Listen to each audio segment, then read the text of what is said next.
So let's look at the process now for creating this real-time rule. So when writing a rule in Panther, we start with a rule function, which identifies the specific behavior that we want to identify. It takes one argument of this event and returns a Boolean value of true or false. If it's true, we'll send an alert. If it's false, we'll ignore it. You can do whatever logic you want in here. We're looking at the parsed event, and generally the pattern is you're looking at specific fields within the event and you're comparing it to certain values. You can create allow list, deny list, you can import third-party libraries, and we'll go into more detail in a moment. The second function that's important when writing our detection is our deduplication function, which controls how alerts get grouped together. In this example, we're creating a new alert for each unique bucket triggered by this rule.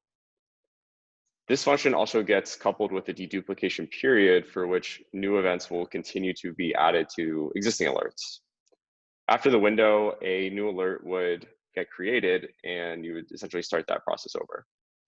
And then finally, we can specify a threshold that can optionally be added before triggering the alert, which is helpful for looking at higher volumes of events, which we'll also look in our scenario. We'll use that in our scenario soon. Finally, when we get an alert, we want to control what the message is that we see as an analyst, and the title function can be customized for this purpose. So you can interpolate values from the events, or you can use helper functions to join specific context against your events. For example, if you want to map a AWS account ID to a description of what that account is, like your production environment versus your test environment, an analyst can get that signal right away. So they can have confidence that this is either a true positive or a false positive. So after our alerts are generated, as I mentioned, it's a very normal workflow for an analyst to come into the system, into Panther, see the alert in our UI, and then click through the different events related to this alert. You can also actually search with SQL to understand even more context and do distinct queries and statistics and other things that help with your analysis. The way that Panther lays this out is into specific tables for its log type. And this is helpful for really for sustainability and scalability over time. Just having everything in a structured data lake is a very common pattern that data teams have been using for a very long time. So the way that we can query this data is by a select statement. The Panther UI also has a data explorer, which I'll show in a moment. And we can do similar types of filtering that we would do in our rules. So, in Python, you would do, bucket equals test public bucket or whatever it is that you're looking for. But in SQL, it's a where clause.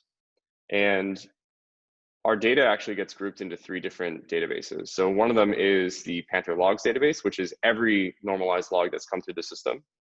The second one is Panther rule matches, which is a subset of those events that matched any of our rules. And this is really, really helpful for looking back at our past events that had triggered previous rules and understanding if this is behavior that we've continuously seen. And then finally, the other database is Panther views, which is metadata over all of these events to enable threat hunting. So as I mentioned before, part of our normalization process is pulling out these IOCs. And with the Panther views, you can take an IP address and identify all the hits in any of our log types where it may exist. And there's actually a feature that we're shipping very soon called our indicator search, which does this essentially in the backend for you. So as security engineers, we always want to write the best possible detections, and we want to get the least amount of alerts. Ideally, we don't get any alerts ever. But this framework that I'll walk through, I think, is a helpful thought process for getting started on writing new detections. So I'd recommend starting with a framework, something like MITRE ATT&CK, which has different TTPs based off of different layers of the kill chain. And let's say specifically you want to pick one specific TTP, like persistence, and we want to identify if a system is compromised. What are some techniques that attackers use to establish that persistence and keep it? And then what we do is we, using an understanding of what this behavior is, we'll look at our environment and look at what's been happening in the past. Every company is different, every environment's different. So this is a really critical step to just understand as the analyst what is normal.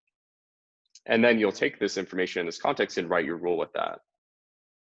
Finally, you want to test your rule. So testing can have a lot of different, you can test in a lot of different ways. One of them, which I'll show, is with our UI by creating test events. And then you can ensure that this rule would actually fire when the bad event happens.